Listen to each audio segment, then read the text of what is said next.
I think it's going to be financially beneficial for the village. I mean, they're paying for the sign. We get free advertisement for anything that we want to do. So I think it'd be beneficial. Well, that's not exactly true, correct? I mean- Can you just address That that would on? be, that, I believe Mr. Pettit's remarks were in regards to putting a new sign on village property. Yeah. This sign would not create any revenue. We would also have to Well, we could- alter the ordinance to allow it. Can you address his comment about the free advertising? Free advertising, again, the space avail is when the sign is not I completely was kind sold of out. alluding to is that we'd had Montgomery be the first suburb to have one of these LED signs. That'd be like free advertisement that way. Yep. Yeah, well, So with that's the kind of- poster child. Yeah. And it's progressive. I mean, it shows a progressive technology that the village is willing to embrace because this really is the business plan for the third largest billboard company in the country. You know, Clear Channel has got them and CBS has got them, so, you know, this really is the way that outdoor advertising is going in the future. Hey, Trustee Keck, you have a Yeah, a question. couple of comments I would make is going to a sign like this as opposed to what's there now. For one thing, we're moving it, there's very little residential out there. This is pretty much a business or whatever, commercial corridor or whatever you want to Yep. call it. So there's an advantage in that the sign is being moved away from the residential that's there. I see these signs, there's a whole number of these on 294. I can't imagine how big a couple of those things are.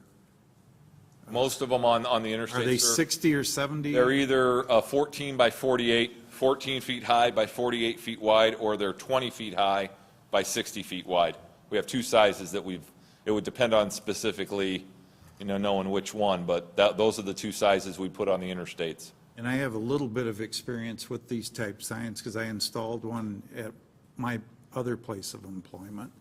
And we've, you know, it's very interesting what you can do with these things. Yep. And then I would see this as a very business-friendly feature that we could offer, or that we could approve and then could be offered to our businesses in the area.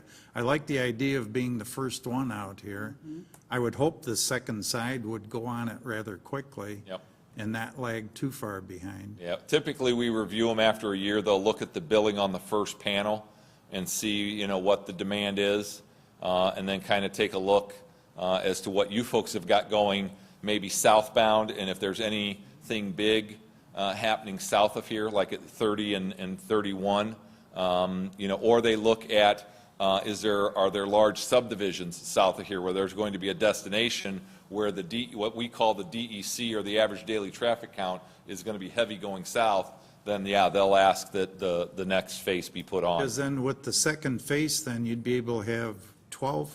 12, right. And instead of 6, you double the Right. capacity with the same location. What is the measurement of the height to the bottom of the, I think that we put in Like there 12 that we feet? wanted to be 35, wasn't it, Jared? I'm trying to, if I flip through, I believe it's 35 feet overall. I don't 30 recall. feet over. 30 feet overall. So the panel will be 12, it'll be on an 18-foot column. And again, as we discussed at the ZBA, with the rebuilding of Orchard, they kind of built that up, and I believe Mr. Hammond testified they raised the road about 6 feet. Yeah. And so it's gonna, you know, it's gonna sit down at the bottom, and that 30 feet is from the bottom elevation of the column in the ground. Well, I just see this as an opportunity for us to be business-friendly, which we've talked about often. Businesses thrive and survive on advertisement, so I think this is a win-win for our area.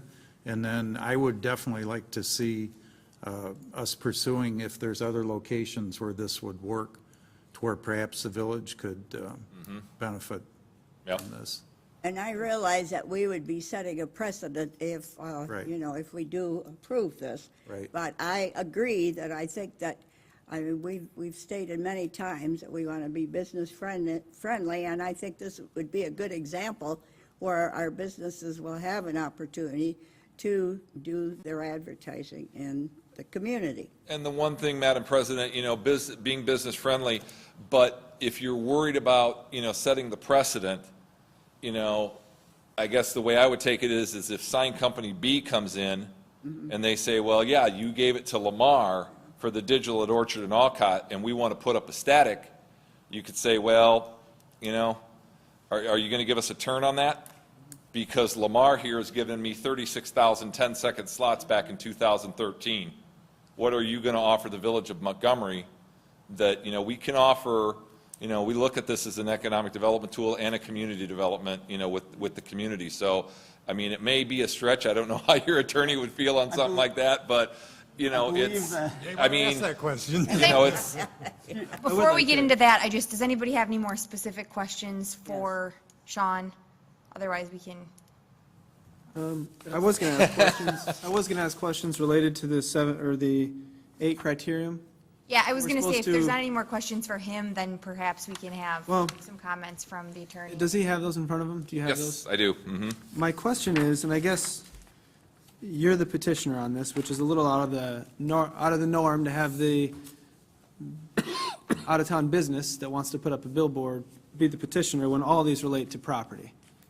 So if you have just a minute, I would like to see what your comments were in respect to 1, 2, 3, and 5, are the ones that I circled. Mm-hmm.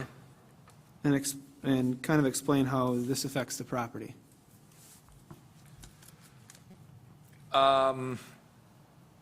Well, again, I mean, making money is not a hardship. We know that. I mean, that's part of the LaSalle factors. That's part of any state in the United States, BZA criteria. Finances cannot be a hardship. So I guess to that, 1, 2, and 5, don't really have, good answers. Again, this is more of a unique situation of what we view to be as a taking from Kane County. So there aren't unique, that the right of the owner is due to unique circumstances. The plight of the owner, is due to unique circumstances. Does he have a plight? No, but he cooperated with Kane County, and from what I've been told, you've been working on this road for 15 years. Mr. Hammond was cooperative. In my other capacity, I've been through the right-of-way process. I've seen things with the Catholic diocese in my hometown go to the Superior Court, and that's uncomfortable. He was willing to cooperate with Kane County and the village, so it's his plight. I mean, Right. There isn't really, to answer your question, there aren't really, we were trying to figure out how to answer the questions based on the fact that, we felt it was a take and we're asking for a relocation because of the cooperation in getting the road project through. So, finances can't be a hardship. They are not. With all due respect, there probably really isn't a good hardship here. It's more of a businessman, a property taxpayer here in Montgomery who's cooperated with both the village and the county, wanting to have the sign relocated on the remainder of his property. I don't, it's entirely up to the 7 of you, ladies and gentlemen, but it did not seem like an unreasonable request when he came and asked us to take care of this for him and pursue this project. So, I don't disagree that obviously that property was taken, that there is a hardship in that respect, but he's not the applicant here. You guys are. So he sold that property to the county, correct? yes. Mm-hmm. And so if there's any violation here, if there's anybody that was wronged in the situation, is it our responsibility to remedy that when it was a business decision between 2 business owners? That I don't know. And I guess I have a few other comments that I would like to make before I ask our attorney for some clarification. I'm slightly concerned about the residential to the south. It's just over 2,000 feet, which doesn't sound like a lot, but it's an LED sign that's never been there before. It's been our long-standing policy to not allow billboard signs. We've been working towards getting rid of those. This isn't even our busiest street or highway in the town, so I'm more reluctant. I don't think it's appropriate in the Orchard Road corridor furthermore. And lastly, I think that this sets a precedent and kind of takes us back. We've been moving away from these, and we've made little progress, honestly, on it. I think it's a long-term project. And allowing this sign, tomorrow, we're going to have a sign variance coming in, or the next day after we approve this, from another individual probably in the same lot that wants one. And we can't legally say, and correct me if I'm wrong, well, if you're not going to do an LED sign, or if your sign isn't nice enough, we're not going to allow it. And so I don't think you meet any of the criteria. And if I'd like to believe that we follow our ordinances and our rules and regulations, And how can we grant a variation when you clearly admit yourself that you don't meet the criterion? So with that, I will turn it over to our attorney for the question regarding precedent.